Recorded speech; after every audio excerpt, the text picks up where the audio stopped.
All right, so kind of a weird one for us, but this comes up a lot in questions on, hey, what about getting older and health and fitness? And man, I get up to pee a lot at night. What do I do to fix that? So if you're a guy, you should potentially go get your prostate checked out because that could be a thing. So I think it's around 50. They say go get, or maybe it's now 60. I don't know. Usually it's a blood test. They check your, is it PSA, to see if you have prostate cancer or enlarged prostate or whatever.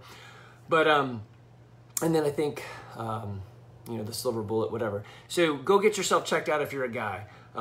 Everybody else, including us guys, these are some things you can do also if you are normal or if that's not the issue. So probably the biggest one is stop drinking after like 8 p.m. Whatever it is you go to sleep. Let's say you go to sleep at 10, that's your normal go to sleep time. Stop drinking by 8. If you go to sleep at midnight, stop drinking by 10. And if you think, well, I'm thirsty, just put some water in your mouth and swish it around and spit it out. But stop drinking water. That weirdly will help. If you don't have as much water in your body, then you obviously won't have to go to the bathroom, right? So the other one is, so if you other steps you can take, and this is easy things without cutting food out. We'll get to the food in a second.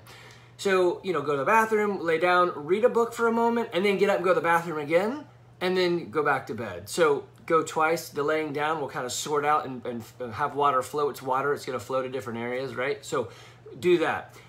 Weirdly, the next one is, and this is probably the biggest one and for everyone, and it probably would help 90% of you guys immediately, is stop drinking caffeine at all. So yeah, I know you're like, but I love coffee. So you probably aren't going to do this, but that's the truth of it. So, and I've done this to myself as an experiment to see. And when I'm just drinking water, so I actually don't drink anything else besides water, tea, and sometimes some coffee. And so when I'm just drinking water, no real problems at night. When we just went on vacation to Camp Ocoee over the weekend, and for whatever reason, I was like, it's time for coffee. So I was having coffee all the time, and my friends were like, you don't drink coffee, so I'm not sure we want extra energy, Andy, so this is gonna be weird for us. But I had to get up a lot. And then when I came home, I went back on all water, and man, Monday night, I had the worst headache coming off of caffeine. Tuesday, a little headache, and then it was gone. But the number of trips to the bathroom decreased massively because I was flushing myself, the caffeine out of my body. So caffeine is a big one. There's other foods that can do this too, and you'll have to experiment. But citrus, yeah. So if you're an orange juice drinker or something like that, then try to get off of that and see how it goes for you. I don't see that one as often as when I talk to people. It's usually caffeine.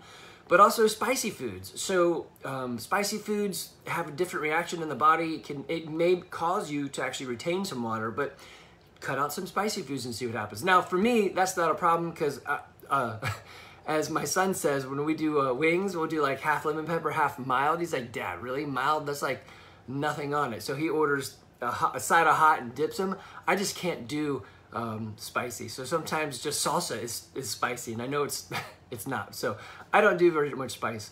The other one that could be affecting you is sugar, and that's a hard one to get out of your body.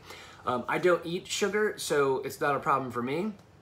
But these are these ones that you can adjust and see, hey, what's causing the problem? So if you write stuff down and track it, it's better than just guessing. So go, hey, this week I'm gonna go off of caffeine and see what happens, right?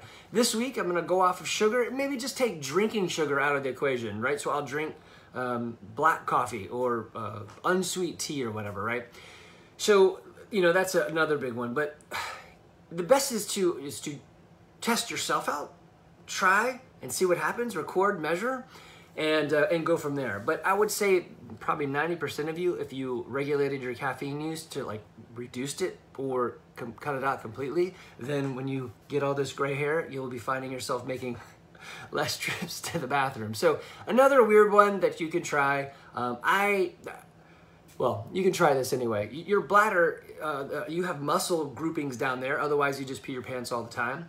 You can actually practice control, so you can, you know, stop while you're going, start back up, stop while you're going, and so forth, so you can practice that. I know some, what do they call them? Urinary tract specialists.